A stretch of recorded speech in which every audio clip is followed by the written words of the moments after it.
पढ़ रहे थे बच्चे। जोरदार क्लैपिंग इस बच्चे के लिए, बहुत उनका परफॉर्मेंस। ये होता है कॉन्फिडेंस। अकेले खड़े होके बोलता रहा है, छोटा सा बच्चा, बड़ी मेहनत की है। मैं अप्रिशिएट करता हूँ उस टीचर को जिसने तैयार करवाया, और इसके पेरेंट्स को भी अप्रिशिएट करता हूँ। हर गली अच्छी लगी, हर एक घर अच्छा लगा। अब मैं बिला ताखीर उस लम्हे की तरफ जा रहा हूँ जिसका आपको भी इंतजार है और मुझे भी बहुत ज्यादा। हमारे इस महफिल की शान, हमारे इस महफिल को चार चांद लगाने वाले डायरेक्टर प्रिंसिपल मोहम्मद रफीक बाटी साहब, ये उनकी नज़र है। हर गली अच्छी लगी, हर एक घर अच्छा लगा।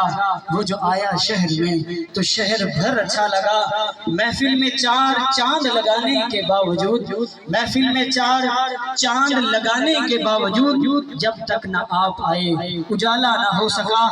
आप आ गए हो तो अब आईना भी देखेंगे, आप आ गए हो तो अब आईना भी देखेंगे। अभी अभी तो निगाहों में रोशनी हुई है, और खुशामदीद वो आए हमारी चौखट पर, खुशामदीद वो आए हमारी चौखट पर। बहार जिसके कदमों का तवाफ करती है, बहार जिसके कदमों का तवाफ करती है। अब बिला ताखीर आपके सामने स्टेज पे तशरीफ लाते हैं आस्पायर स्कूल सिस्टम अटावीचियावाला के डायरेक्टर प्रिंसिपल मोहम्मद रफीक बाटी साहब।